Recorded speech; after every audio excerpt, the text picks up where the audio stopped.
So, you're a philosopher? Yes. Yes. Yes. Yes.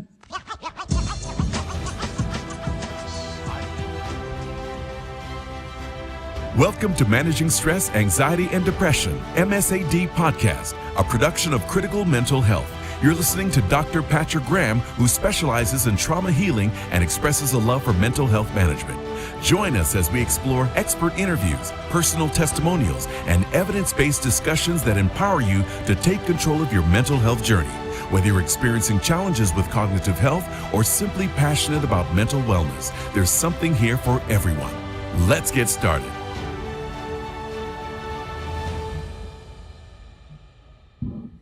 Hey everybody, what's going on? I just decided that I will call Dr. David Defoe in the middle of the day while he's sitting at his desk, just so that we can have a quick talk. This is about conversations, and this conversation, I just threw it at him right away. Jump on with me real quick. I asked him, and so that we could talk about pastoral mental health. Pastoral mental health. I got him for about 30 minutes, and I wanted to share with you just his wisdom. He's a mentor of mine when it comes to mental health. And I just felt like today I wanted to give him a ring. I wanted to hear from him when it comes to all kinds of mental health issues when it comes to mental health. So I'm going to bring him up really quick for everyone. And here he is. Here he is, Dave. So, Pat, I think that you are a little misguided. You don't got 30 minutes of my time. I don't have. I haven't gotten my session fee yet either. I'll cash app you.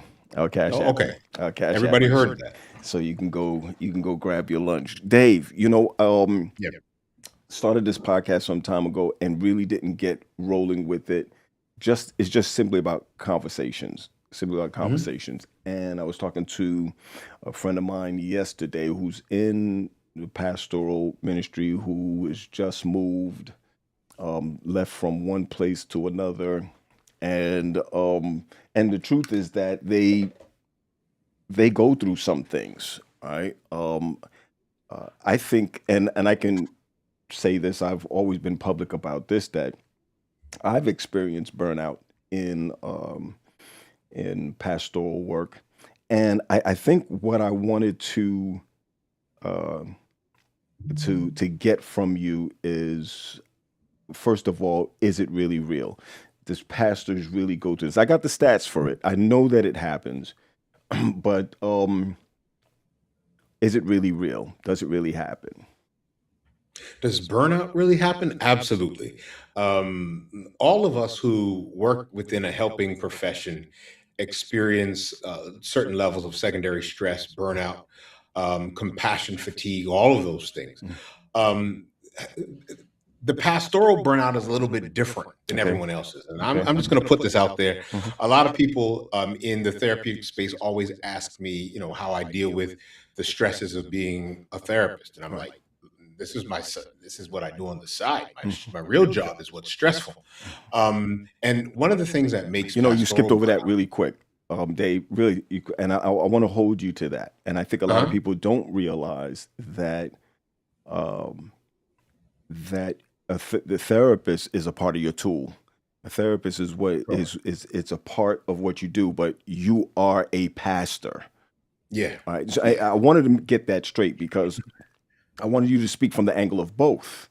But both is. Go ahead. I cut you off. Go ahead. And being a therapist and sitting down with people and walking through the range of challenges that they're having, the miasma of difficulty and challenges, the trauma, the repetitive stories that you have dealing with grief and stuff. It's difficult, but it pales in comparison to what I do as a pastor. The reason is, Mhm. unlike the chaplain, unlike the therapist, unlike the social worker, our interaction with the people that we help and the people that we walk through their pain with, it doesn't end. So I give someone an hour of my time, I put it aside, I move to the next person. If I'm a chaplain in a hospital, I spend my time engaging in pastoral care with them at the hospital. The challenge with pastoral ministry and walking with people through their pain is it never ends. The story continues. You don't leave them. So I may help you put aside some emotional strain one day, and the next Sabbath or the next Wednesday night, it's coming to face us again. It's a constant barrage of walking with people, seeing them engaged in their ups and their downs. And it's hard sometimes to practice that art of detachment that comes for all of us in the helping profession. Well, how do we set aside and put away? Well, pastoral ministry enters in so many of the avenues that we engage with people in, that it's hard to detach. It's hard to put things away. And so because we have constant exposure to the places that cause us the stress, it's more difficult for us in pastoral ministry. And that's why for many people, they want to give up, or they get overly stressed, or they don't go through what they need to do to take care of themselves. It's very easy to say, you know what, throw up your hands and say, to heaven with all of this. I'm going to go do something else where my energy is not only respected, but let's just be honest, compensated better too. Sure. I mean, I get that too. I'm not even running away from that, because I think that some may be able to deal with their stressors. I'm not going to say better, but they have the opportunity of looking at what's coming in, or how am I being compensated. You kind of weigh it out and says, okay, if I'm making 150 grand, or if I'm making 175 grand, I'm not saying the stresses are not there, but there's a quote unquote reward or system that you might get from that. But as a therapist, we're trained in the art of detachment. Sure. We We are. are trained in the art of being able to put things aside and not, not experience transference or countertransference. Right. Right. They don't teach pastors that. Why? Because we're never not supposed to be on and available. We're never allowed. The idea of boundary setting is not such, because they equate religious work with God work, and God doesn't have a time off. God don't take a break. God doesn't get a chance to say, don't call me at 1 o'clock in the morning to tell me your toes hurt. Which is true. And which is true. We do get those kind of phone calls. I remember Well, when I yeah. was interning with you, I had a difficulty in leaving my those who I had those clients.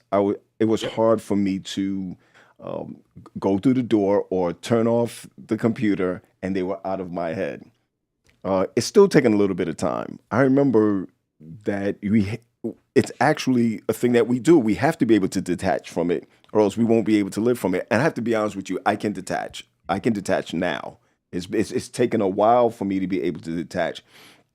But like you said before, as a pastor, if I'm dealing with a situation at church, there's so many different things that come to my mind. So if I sit down and have a conversation with a family that's going through something, and I preach a sermon that has nothing to do with them, but they think I'm talking about them, or it has happened, or Yeah. like you said, I have to see them on Sunday, revival. I got to see them on Wednesday. I have to see them in meetings. I got to see them again.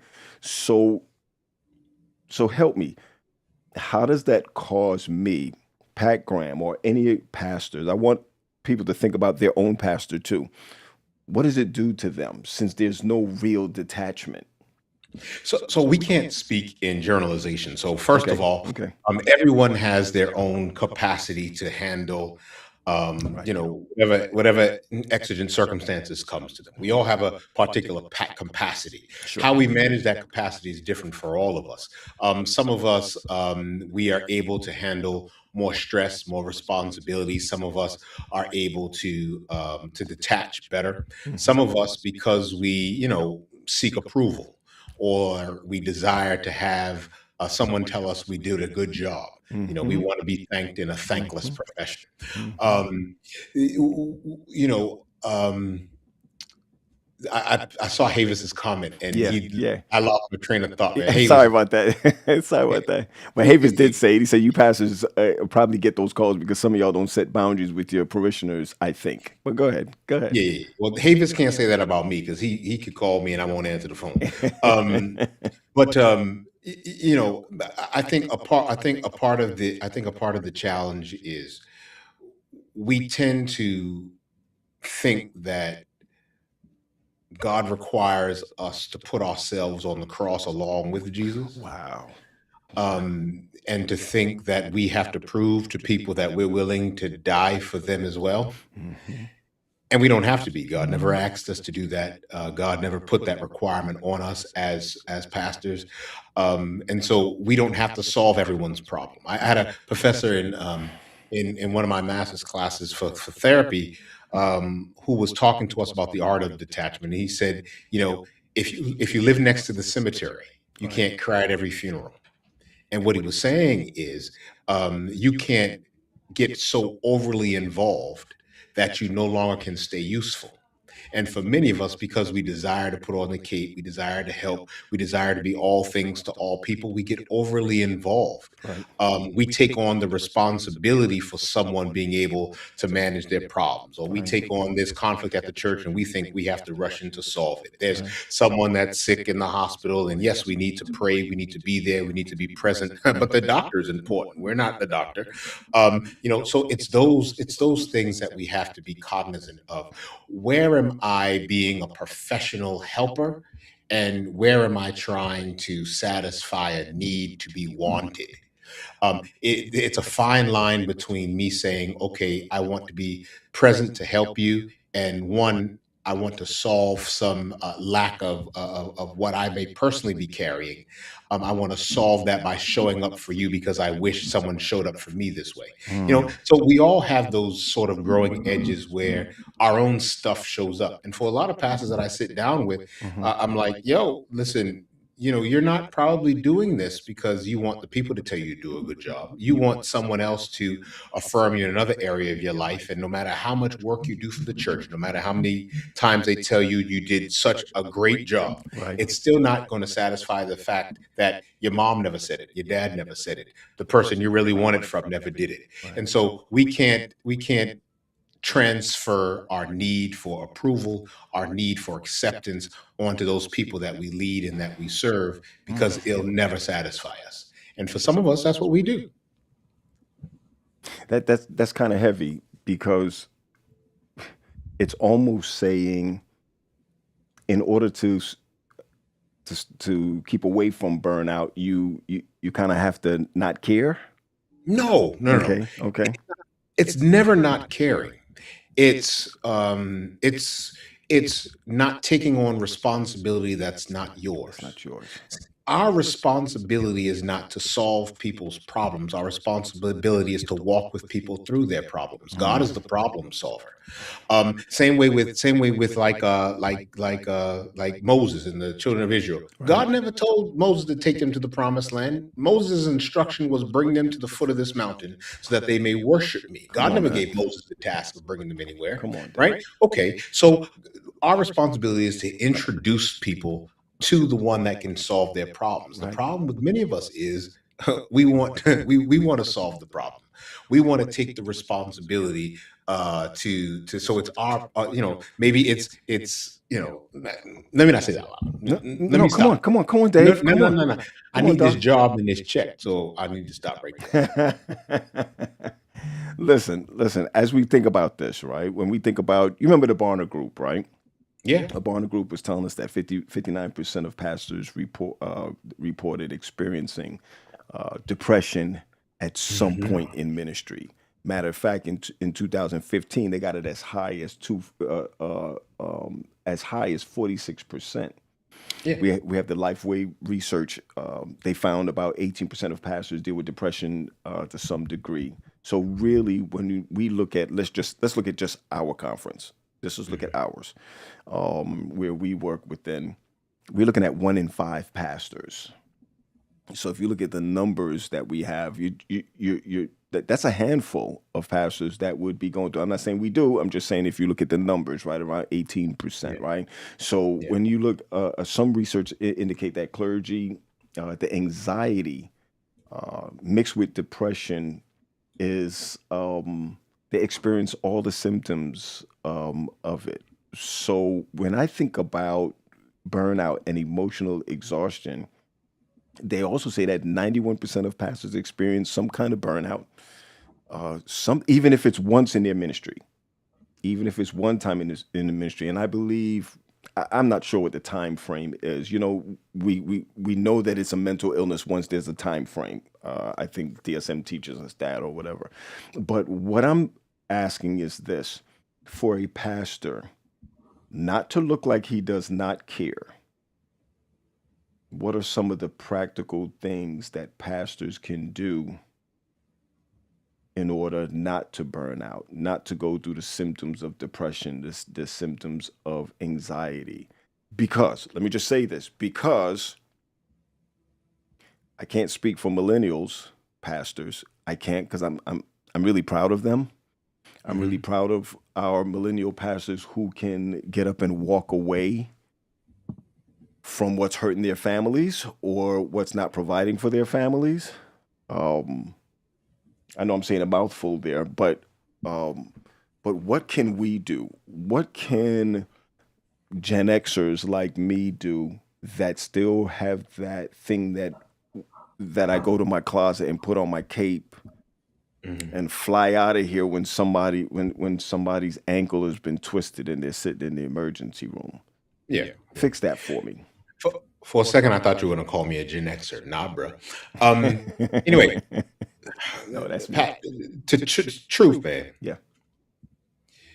And this is sad, but oftentimes we clergy struggle to give ourselves what we so freely and willingly give to other people. And what that looks like is the opportunity in the space to be human, the opportunity in the space to say, you know what, like I applaud you, like the ability to say, you know what, I have anxiety, I struggle with this, the vulnerability. It's a huge weight on the pastor to have to carry sanctimony around with them constantly, right? The fact that they have to be, the fact that they think that they have to be so above that they can't be human, right? There's many people that struggle with that ability to be self-aware enough to know that they can be vulnerable and still be holy, that they can need rest. Jesus needed to retreat to if he needed to take a nap in the middle of the storm, if he needed, to get to have a place to sit down and chill and relax at Mary, Martha, and Lazarus's house. We it's okay for us to do the same thing. We don't have to always be available. When I've heard stories of pastors being on vacation with their families and leaving vacation because Somebody died. not even somebody died, somebody is sick, Right. or someone calls them, or there's conflict at the church or something like that. And yes, we have to be professional. We have to be attentive to our jobs, but we also need to be a part of being a professional is also being prepared. What systems can we put in place to guard against the time that when we do take the time for ourselves, that we're not being that time is not being infringed upon, because we have put and been intentional about putting systems in place that cover us when we're not available, so that we can say to our family, this church is not more important. That we can say to our kids, I'm not going to leave you to be present for somebody else's child and leave you wondering, well, where is my mother or where's my father? Right? So it's those points of intentionality where we just have to, be intentional about, okay, these are the guardrails that I'm going to put in place. These are the boundaries, like my friend Avis said, these are the boundaries that I'm going to put in place. And they're not going to be so strict that I'm going to say they can never be interrupted. But after I put systems in place, those systems can determine whether or not something rises to the level of my need to be interrupted. But there's also another side of this. Go ahead. Oftentimes the pastor is the one paid person at the church. Sure. And it's hard sometimes when we're faithful to the call and we're faithful to the ministry to say, I'm going to put on someone else what they pay me to do. And that's a reality. But the truth of the matter is, you can't do your job if you're dead somewhere. You can't do your job if you're depressed, and if you're so anxious you can't leave the house. And some of our our pastoral colleagues struggle That's right. with that. And so a part of it is, that vulnerability that we need to say, you know what, I give grace to everybody else. I preach about it every single week. I tell people it's okay to not be okay, but yet I think that I can't I not be can't do okay. it. Right. I Right. can. Yeah. I can. The biggest struggle for me was to have that discussion with my members. It was January. It was a January 6th. It was on a Sabbath that I went to them and say, "Hey, I'm going through this struggle," Mhm. and it was the best thing that I could do. And I'll tell Because you so are why. they. Say that one more time. Because so are they. Yeah. No, you're right. You know. You know. They. It was freeing for me, number one, because I didn't have to hide anymore. Yeah. Right. But the other side of it is that there were so many others that was going through the same thing, Mhm. more or less of it, that I believe that I made I don't want to get into the vulnerability thing. Oh, he's a vulnerable guy, or Pat likes it. I'm not even talking about that. I'm talking about freeing that a Caribbean group can say, and I'm talking about the culture of Caribbean. We don't say we're mad in the head. We don't say we're going through depression or we're going through anxiety. And I think that I've allowed the floor to be opened up enough for someone to get up and testify. I didn't do well this week, or I need to keep up with my meds. I need to, etc. So I think that was the best part of it. The other side of it is that I struggle with showing up. Still struggle with showing up. Okay, Mhm. even though I have a small church, some people don't realize this, that the smaller the church is, the more needy it is, or the more needy that it can be, right? So, um, uh, where you have willing members that's there, uh, Mhm. because it's small, they expect your both hands to be on the church.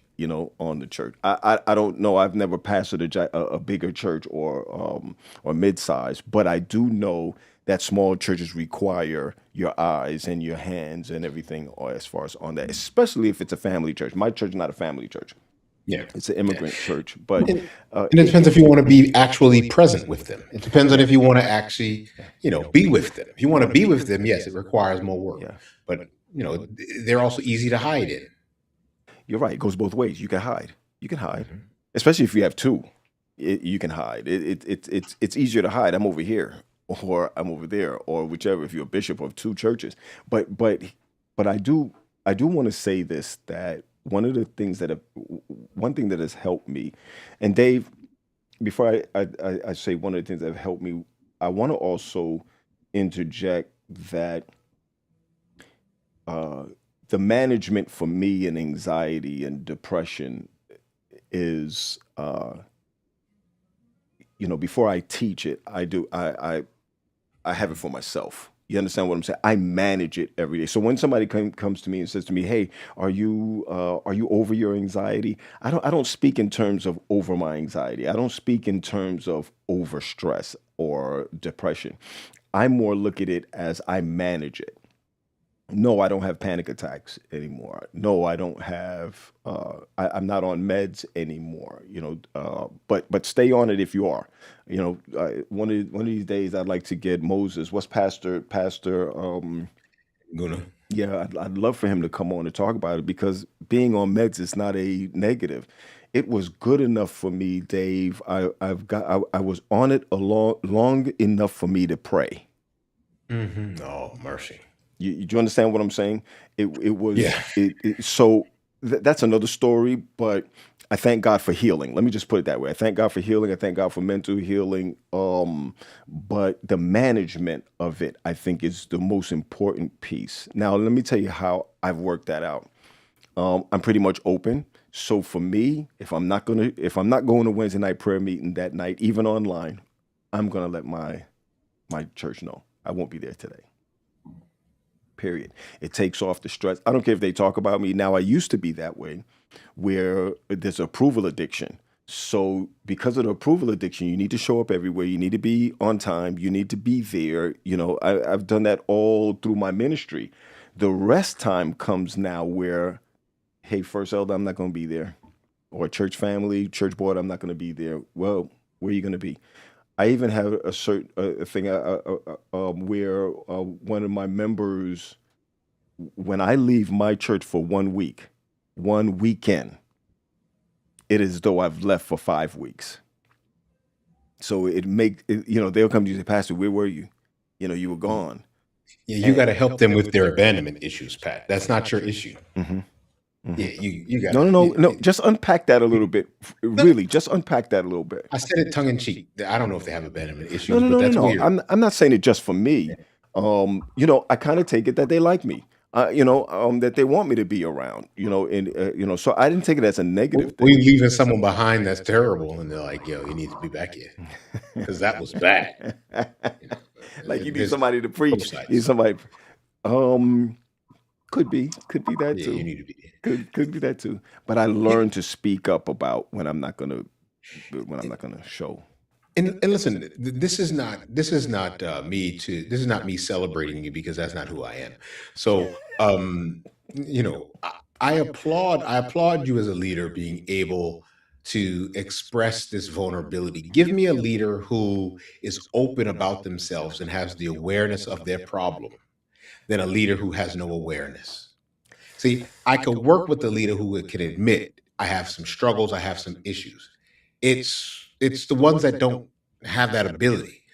And for many pastors, the reason that they burn out is because they're so busy carrying the anxiety, carrying the problems in the darkness. Whatever you carry in the darkness is real heavy. What you expose to the light becomes lighter. And it's that vulnerability. It's that vulnerability that is freeing. But Doc, because you no longer have to carry it in private. It's also dangerous. I mean, it's dangerous to whom? Not to me, but it's also considered to some as a weakness. If Yeah. I'm going to tell you this: from the day that we've started, when I started to go to WAU, remember, you're the one that brought me to WAU. Went to do the masters and introduced me to everyone down there. From the time we started that, and I started to talk about depression, anxiety, you got to see my DMs, man. My DMs are like, "How dare you?" Really? Oh my goodness, Dave, you'd be surprised the amount of people who wrote and who would write and say, "You cannot be a pastor going through that." Please don't talk about that. I can't hear any of your sermons. Believe me, man, it's amazing. It's people interpret having a mental crisis or going through burnout or going through or that they consider that as, you're demonic or you have demonic pressures or whatever the case may be. I mean, they would literally write me and say, "Shame on you for talking about mental health." Yeah. They have. That's because people are stupid. And there's no other way around that. People are just stupid. Like if you went on camera and said, "Man, I got cancer," would anyone have a nerve to say, "Oh, I can't listen to your sermons because you as a pastor can't have cancer"? Wow, Dave. Wow. People are just some people have good intentions. They just don't know any better. And this is a part of the reason that it's important for you to have these conversations because it's destigmatizing. It then frees somebody else up to say, "No, your pastor is not perfect. Like you can't have anxiety, but someone else could have pride." Like, I'm sorry, one of those is a sin problem. One of them, your pastor could be arrogant and an arrogant prick. I don't know if I can say prick on the line, but I'm your not pastor sure, but could go be ahead. your pastor could be an arrogant prick, but he can't have anxiety. That's the stupidest thing I've ever heard in my life. Right. But But some people just they don't do know. say it. That's Yeah, the reason why I don't want to use the word comfortable, but I found my place at church, around my church family. I found my place without feeling a certain way, without feeling away, where I can exist. And if this should happen, if I use code words like, I'm not going to go to AY, I got to go rest. they know what I'm talking about. Do you understand what I'm saying? No, You mean because go rest on the Sabbath? That's an idea. oh wow, That's a novel oh concept. wow. Oh, the pastor's gonna go rest on the Sabbath. Jesus Christ. No, the But reason why I gotta laugh at that is because you're right. Because then does that mean I'm not resting, right? When I already go there, where do right? we get rest? And that's the problem. Whenever do we get when the literally the day that is structured for us to rest, Right, we work. right. Oh, you're right. So you have pastors that won't even you ask them their day off, they don't even know what that is. Yeah, It can't be Saturday. yeah. We don't get the day of rest. Right, You right. know, I so remember Celis when yeah. I actually, let me say it better than that. He was our ministerial director, Marcellus Robinson, and Mhm. he used to call us. I don't know if you I don't know if you ever got a call from him, but he used to say, "Hey, did you go on vacation yet?" Oh no, he don't gotta ask me that. I That's go, that's right. That's you gotta right. say, are you people ask me, are you on vacation again? Yeah, yeah. No, you're right about that. You're right. You're right. But he used to do that. I mean, he used to Mhm. call us. Hey, did you take your day off? Are you taking a day off? And I think that's Yeah, one of the best things that ministerial directors can do. Is yeah. it ministerial directors? It's just a level of accountability. Okay, It's a culture of pastoral care for the pastor. sure, It's a culture that says, you know, you can take a rest. You don't have to worry about people calling on you because you're not around sure, because you're on vacation. You don't have to, you know, be overly hyper vigilant about whether or not someone's going to send a letter to get you removed from your church sure, because sure, you didn't show up at sure. something. I You got know, you. it's a culture to let people know, listen, we want you to be human. We've hired you and you're here because you are human. Sure, These are the things that we expect from you, but one thing we don't expect you to be is a robot. Because we do know if you overwork yourself, you're no longer useful. You now cost us money. that's The right. health insurance premiums then go up. Your That's right. inability to, you know, the request for family medical leave then That's goes up. right. You end up getting divorced. You end up, your family ends up falling apart. And it ends up costing more money in the long run than for us being intentional about you just taking care of yourself in the meantime. Sure, sure, right about that. And you're right. I think if we did take the time to think about um, workers, man, I feel it bad for teachers, man. I'm not even thinking about teachers right now, right? Concerning Yeah, them. I mean, the teachers are bad because the teachers because they got to teach our kids. And then, you know, we know when our kids come home, we're like, dang, I wish you could go back to school. And that's what our teachers got to deal with every Right. day. You're right. Well, not my daughter. No, she's Anyway, beautiful. um, She's not like that. no, I'm just playing. No, but I get it. Um, I get it. but they have high stressful jobs as Sure, well. sure. Like there's across our system. And I'm sure everyone in every profession has some amount of stress. And I Sure. think this is the important thing that we all have to be intentional about, especially those of us who are in helping professions. Um, the first person that we have to help is ourselves, because if we Right. don't help ourselves, we're not going to be useful to anyone else. Correct. And you know, in order to be an effective helper, we have to first make sure that we ourselves are not helping out of our own lack, not Right. helping out of our own need, but we're helping out of, you know, our heart, our compassion, and our you know, and our awareness Incredible. of our energy levels. Incredible. Yeah. Incredible. Incredible. Havis was saying, hold on, what he says as pastors and counselors, how can you all assimilate your congregations into rest and mental health breaks for pastors without the stigma of weakness, especially on regional conference churches? You know, Havis, and I'm gonna hook my boy Keenan up. Man, why don't you all, if your pastor don't go on vacation, why don't the members get together and book the cruise for the pastor and give it to him so he then has no choice. You're not giving the pastor money, but you said, Pastor, we came together and we bought a cruise for you.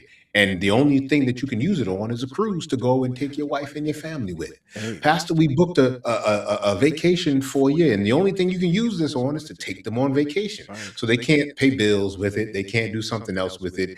You're going to do that. Some of us are broke, so you got to give us a little pocket change too. But those are things that you can do as a church to sort of create for your pastor a culture of, we want you to take care of yourself, and we're going to sort of force this on you. And you let them, of course, navigate when that will be and stuff like that. But there's some things that we can do as a church body to support our pastors, and even those pastors, Havis, that you may not like. Like I was your pastor for 2 years, you may not have liked me. I feel you like Even the pastors you don't like, you'll realize that they will be more accommodating, they will be more loving, more caring if they weren't so tired, if they felt appreciated, if they felt like the church loved and cared for them. wow. It's hard when someone is being kind to you to be detached from them. It's hard when you sit down and eat with people and fellowship with people for you to dislike people. There's a communal nature of church, and we don't just look to the pastor to set that environment. Sometimes the members can get together to take care of and protect the peace of the pastor. If this pastor is always constantly trying to lay down their life for the good of the gospel. Yeah, wow. Havis was saying thank you. Hey, thank you for your answer. Yeah, it's not too late. You can send your former pastor on a cruise too. Use some of that money for good, man. Stop using it for evil, man. Send me to Dominica, man. I like that church too, man. I really like that church. We really got to talking about. We didn't get to the specifics, and I don't want to do that. I want us to be able to just simply have this conversation about pastors who go through mental issues. I want to ask you a question. As the member who's listening to this right now, a member of a church, how could they, what signs could they see? What signals um, can they be aware of for them to say, okay, my pastor is going through something? What could they So, look for? so, so there are sort of signs of burnout, and some of them you won't necessarily be able to see because you may not be close enough. You may not be in the home or in the habits, but Hmm. it's an apparent lack of energy. It's a change in appetite. If ever I'm on an interim assignment right now in Patterson, if ever they put a plate of oxtail in front of me and I push it away, You know, there's call the something wrong. call the undertaker because I'm about to die. It comes in it looks like apathy. It looks like a lack of motivation. If you have a pastor that's always gung ho about planning, and now it seems like the planning has died down. It doesn't seem like the passion is there. They're appearing tired. It could be like avoiding people.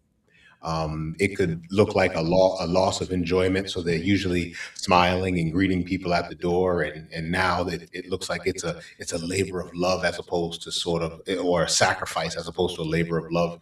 Right. A starting of difficulties of making decisions. So I have this pastor that's constantly able to make quick decisions and to direct the church, and now all of a sudden things are slipping through the cracks, Right. or the presence is not sort of there. Oftentimes, um, you know, because we're human, we go through human things. Sure. And so Sure. giving a pastor space to be human, and then also determining the relationship that you have with them, asking, are there not in the meeting or anything like that, but are there any needs that you have? Is there Right. anything that we can do? Is there anything that I can do to sort of alleviate some of your burden? Pastor, do you need a little bit of rest? Pastor, Wow. can you utilize a weekend off? Giving the pastor permission to say, you know what, here's a novel idea. October is Pastor's Appreciation Month. So not just giving a pastor, a little something for his birthday or something, but then saying, you know what, Pastor, we don't want to see you here this weekend. Wow. And to be honest, as the tithe paying members of the church, you are the pastor's boss. You do pay their salary. So when you tell your employee whom you pay, don't show up to work here this week, guess what they have to not do? And Not I had to show up here. show up. You Yeah, I like that, Dave. listen, you I let like people that. know from the rostrum, listen, the pastor is off this week. Yeah. If you need to reach somebody, this is the number you call, this is the person you call, but do not call him or her. Do not bother him or her. This is what, and make sure it's known. Now, a pastor probably wouldn't do that himself. I don't think I would have the I can't use that word. I don't think I'd have the gall to go to someone and say, I'm off this week, don't call me. I probably won't do that. Me either. Me either. But in the church calendar, I do put my vacation. Gotcha. I list it. And hopefully people get the message. But we can help also if you care about your pastor, and even if you don't care about your pastor, if you want your pastor to be better, care for them more. Wow. That's the easiest way to improve. If you think your pastor needs to improve, love and care for them more, and watch how they improve. Same thing with your husband or your wife. Listen, I shouldn't say this out loud. But you want your husband to improve, tell him how great he is, and I guarantee you he'll start improving. Not only because he will say, "Oh man, I'm doing a great job," but also you'll begin to put the positivity in your own mind to believe he's greater. Now, is he any greater? Probably not. But at least he feels good about it. At least he feels good about it. You're the best husband I've ever had. Well, you've only had one, but thank you. That makes me feel good about myself. My goal in life, and I think this is a part of the tools that I always wanted to bring to our churches, is that we need to normalize mental health, and it really needs to be a sign of spiritual stewardship. I see that as part of that, right? We know that seeing a therapist is not a lack of faith. Matter of fact, in my training, my understanding is that we as therapists have therapists, right? So it's the best thing to do. I don't see them weekly, but I do see my therapists.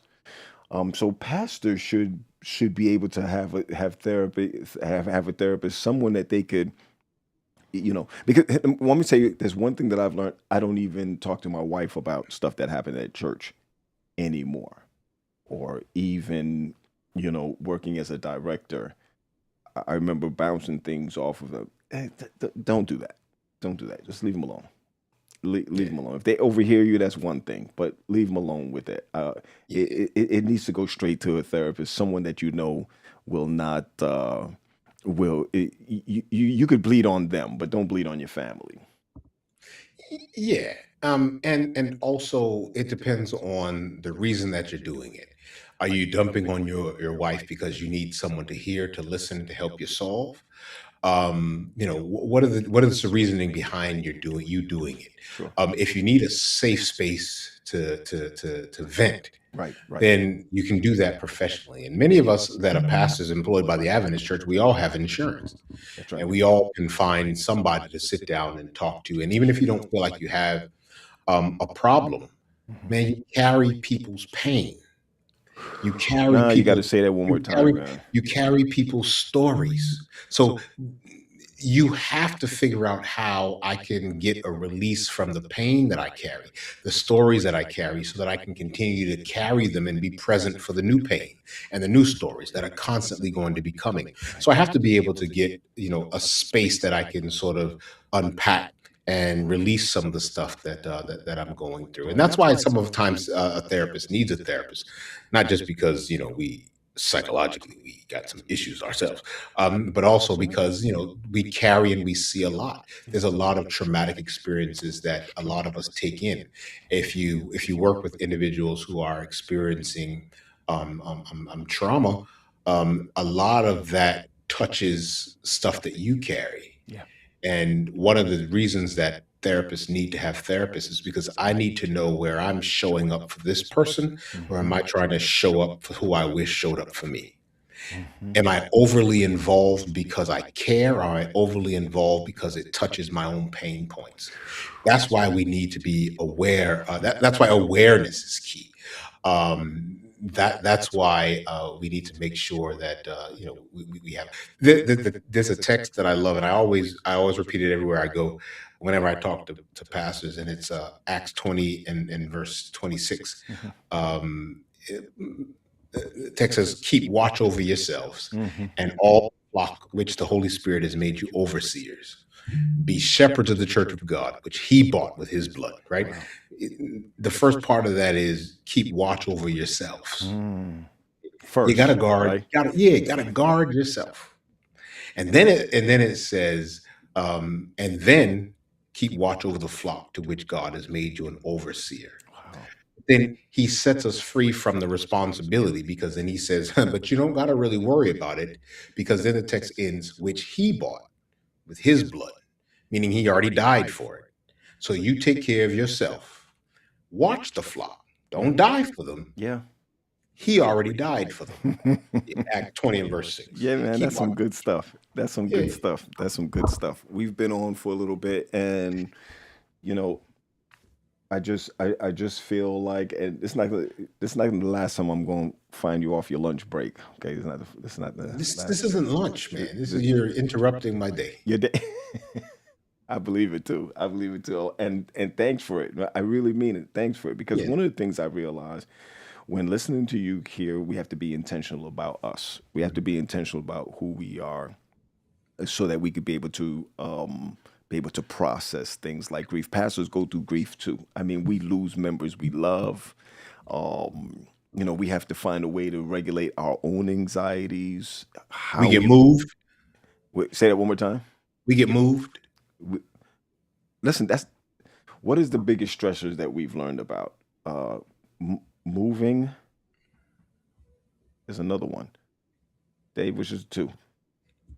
Mhm. Moving. You're probably making this up from somewhere. No, I'm not making it. moving, and something else. There's two of them, and pastors experience that. Mhm. Moving is a big deal. So the thing is, grief is any significant change in any That's right. familiar pattern of That's right. behavior, That's right? right. So when we don't sometimes understand, when a pastor leaves a church, even if he didn't like it, it still creates grief in that he now has to go out, leave relationships, and then build new ones. That's right. No matter if he doesn't have to move his house physically, he's still leaving something behind and having to, the churches themselves go through grief when they lose a pastor and they get a new one. A lot of the times, some of the conflict that we experience and some of the burnout that we get and the stress that we get are grief responses. Right. And we're not treating them as if they're grief. We tell the pastor, okay, we're going to move you from here, and in 2 weeks we want you to be over here. That's right. Well, That's right. where do I get to actually sit down and breathe and grieve? Right. So what I do is I take the pain that I'm experiencing as a result of the great time that I have over here. Right. And now I realize my ministry isn't as effective over here because I'm not leading them from love and understanding. I'm leading them now out of grief because my heart is still hurting Yeah. from the place I just left. That's right. That's exactly right. We oftentimes don't factor in that. And take it from me, who, I leave churches all because I'm an interim pastor. I leave churches all the time. Man, I still grieve Wes, leaving West Philadelphia. I know you do. I know you do. I don't necessarily, where Havis says, I don't necessarily grieve leaving Shiloh because I was there for so long. You were there for a while. It's true. Yeah, I was there for long.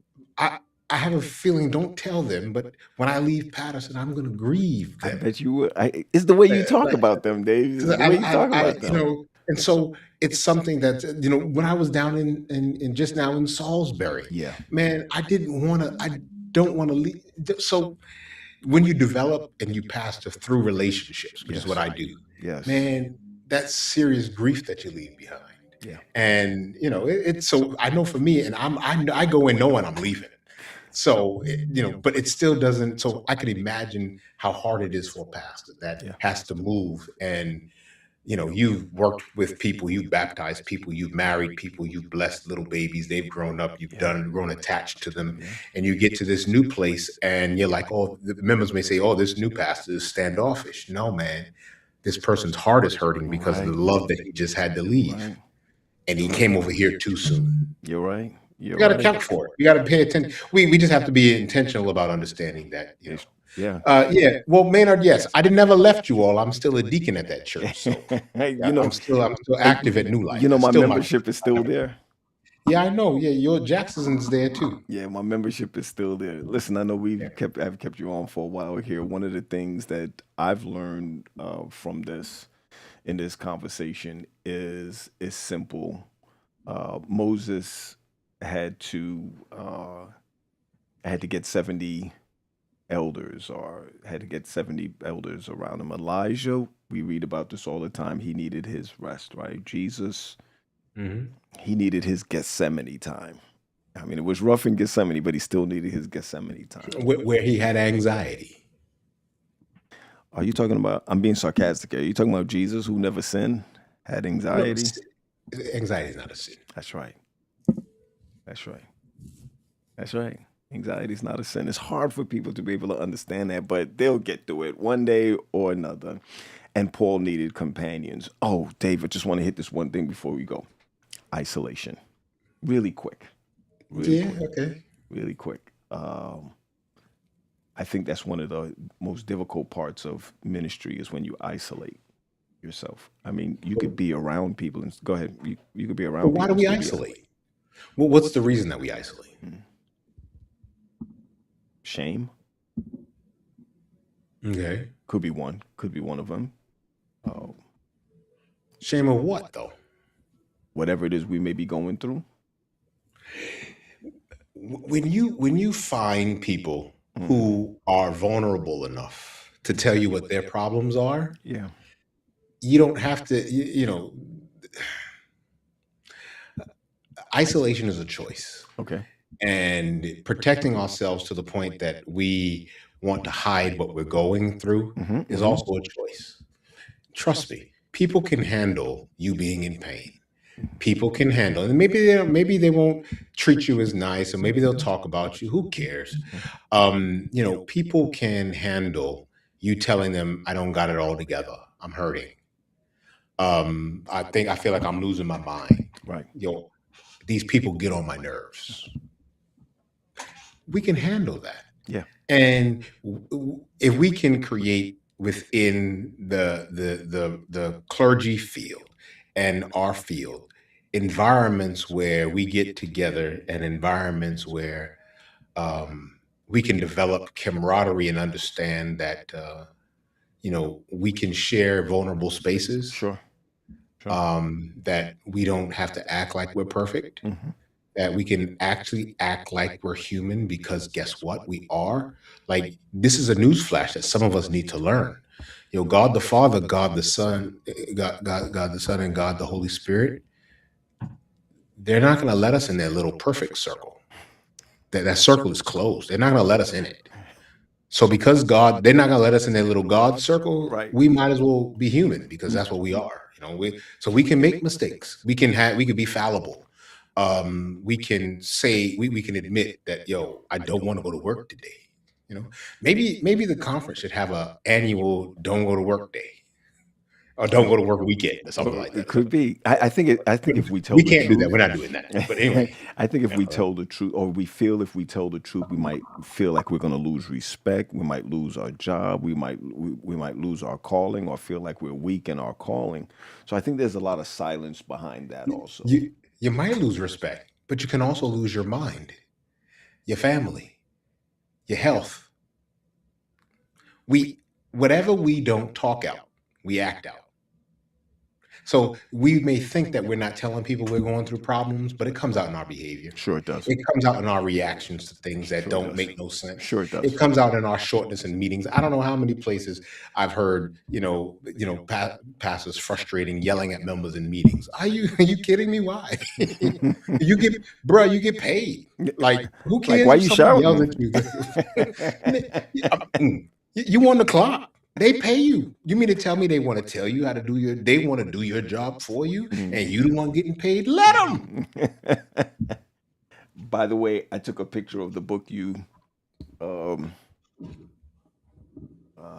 there's a picture. I took a picture of the book by, come on, you tell me her name, that wrote the book, Let Them. Mel Robbins. Yeah. Mel Robbins. Excellent book.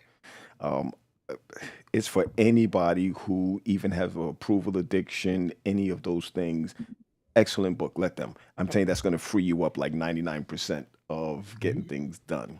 Let me just say this: isolation. What I learned, what isolation can do, it's the increase of cortisol.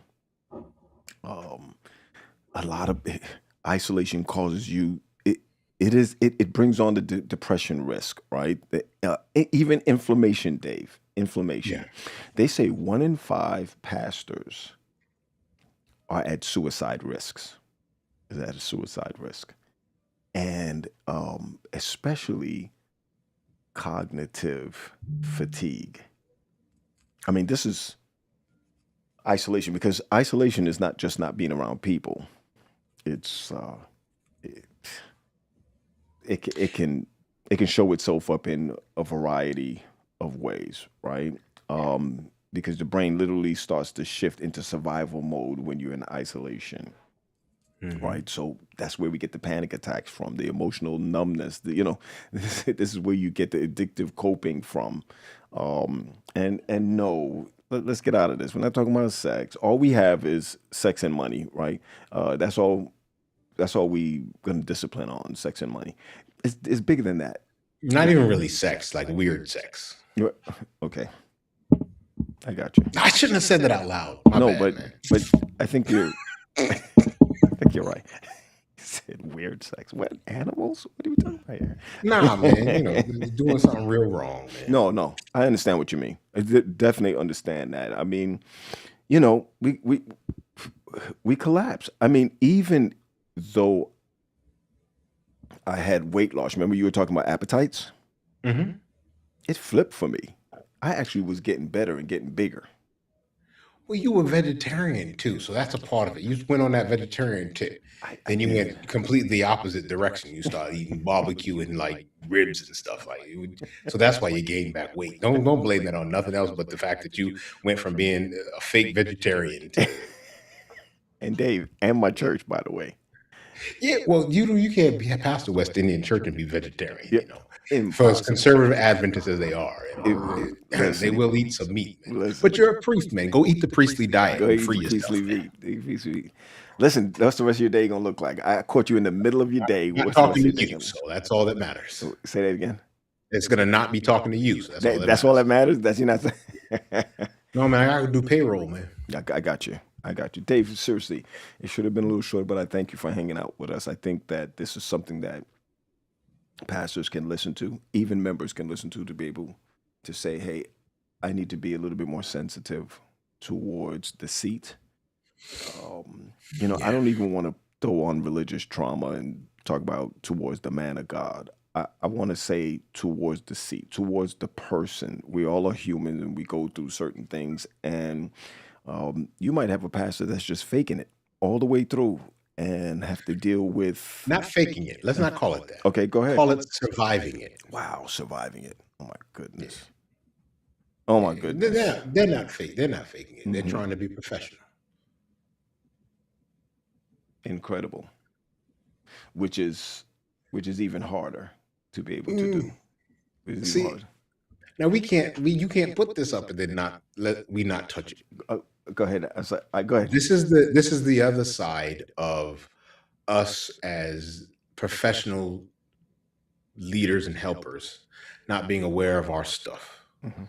and not being aware of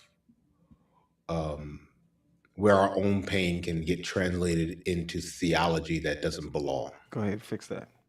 And we maybe need to have a conversation about religious trauma Yeah, and this coming up. the spiritual abuse and the abuse of power that we coming up. exercise Mhm. as members of the clergy, oftentimes from our own lack of awareness. Mhm. Some of it's not intentional. But what Dimitri said is that there are many times that we have said something, that we've preached something that has activated triggers in someone else that feels so much like the abuse that they've experienced, the trauma that they're experiencing, that they brought into service with them to relieve, and they ended up it just being heightened. The advantage that we allow some members to be taken advantage of by our silence or by our protection of the institution over the people, Sure. or putting policy over people. Wow. The protection of policy over people. So it's a conversation that you You know what? probably And I think don't have it with me though. I Dave, don't want to do a it. couple of To have it with a couple someone of else. weeks ago, I'm not sure if you were driving back from Patterson, and we were having a conversation about religious trauma and Hmm. religious gaslighting, or spiritual gaslighting, not religious, but Sure. spiritual Spiritual gaslighting. gaslighting. Yeah. And what I want to do, just off the top of my head, I think we need to do a part two Yeah. on it. I think it's something that we need to really discuss because it's deep. Find somebody else though, because I don't want to get fired. Because I'm going to tell how I really feel, and I don't want to be fired. So I want to keep my little jobs. You won't get fired. You won't get fired. You won't get fired. Yeah. You won't get fired. Listen, gotta run. Dave, thanks for hanging out. Yep. Really, this is I want to be more consistent with conversations. I'm not gonna pick a time frame to do it, 7 o'clock, 6 o'clock, whatever. I just want to be able to talk to my friends who are into this. There are a couple of people, and I think you know her. You pastored her at Metro Church. She had lost her two children in a car wreck, and we're going to discuss grief years later. Years later, we're going to discuss that. So, I know exactly who you're talking about. I Yeah. can't remember her name off the tip of my tongue right now. She goes I to know Metro. exactly. Yeah. She goes to Metro Yeah, Church. she lost her daughters about 20 years, 19 years ago. Yeah, that's how far along. Actually, she was in, the younger daughter was in class with my daughter. And one day I just asked her, do you mind even just talking about that with those who, she said, no problem. Let's set it up and talk about it. Because I think that we feel like maybe she's got over it. No, It's, you yeah, can't get over it. no, Yeah, man. grief lingers as long as love lingers, and you're never gonna not love your child. You'll never not grieve. Wow. Incredible. I was looking for her name because we were chatting back and forth. But these are the type of things I like to do, Dave, and Marietta James. Yeah, Marietta James, Marietta absolutely. James, that's who Yep. it is. And I just, like I said before, I want to destigmatize mental health. That people will understand is something that we could talk about. That's Yeah, it. that we need to talk about Yeah. because we all have mental health, You too. and You too. yeah, I have mental health. I may not have a mental health condition. Well, I probably do, but I may not have a mental health diagnosable mental health condition. I think my problem's not yet in the DSM-5 yet. So I think You said in it's the not in there yet. DSM-6 they're going to introduce my problem. They said it's not in there yet. Listen, man. Thanks again. Okay. All right. Thanks for hanging out with us, everybody. This is Dr. David Defoe. His hobby, oh no, I should say, is help me with this, Amara Counseling. No. The Allegheny. I only have one I job. understand. I Thank understand you. that. That's it. I And thank understand you that. in your broadcast with that. Thank you. Yeah, I understand. With Dr. David Defoe from the Family Life, director of the Allegheny East Conference. And the interim pastor of the First Seventh-day Adventist Church of Patterson, New I Jersey. know you love them to death. I know you love them to I death. don't love them to death, but I like them But enough. you like I like them them a enough to drive 5 hours up there. lot. I hear you. I hear you. All right, listen, man. We're gonna go. Thanks for hanging with us, man. I appreciate it. Really Yeah. do. Bye, Dave. Thanks. That's my man, Dave, Pastor David Defoe, mentor of mine, friend of mine. I'm glad that we were able to have this discussion. This is the type of thing that I would like to do, just to bring people together to talk about mental health and just have a conversation. Not trying to script it out, but for us to realize that if you need help, go on and get it. That's one of the things that I think is very important, that if you need the help, go on and grab it. Get a counselor, go to psychology today, find something or someone in your neighborhood. The conversation that we had today was simply about pastors, pastors who go through an overwhelming experience, pastors who struggle in their marriage, pastors who doubt themselves, dealing with grief, trauma, addictions, anger, fear. And pastors, I just want to let you know that I know that you have to absorb all of that, but there's help. Take care of yourself, and go on vacation, take time off, be with your family. And I guarantee you can turn your leadership from loneliness into a place where you are loyal to yourself. So thanks for hanging out with us. And I just want to say this is a place where we grow and just hang together.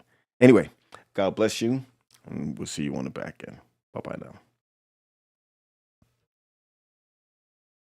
Welcome to Managing Stress, Anxiety, and Depression, MSAD podcast, a production of Critical Mental Health. You're listening to Dr. Patrick Graham, who specializes in trauma healing and expresses a love for mental health management. Join us as we explore expert interviews, personal testimonials, and evidence-based discussions that empower you to take control of your mental health journey. Whether you're experiencing challenges with cognitive health or simply passionate about mental wellness, there's something here for everyone. Let's get started.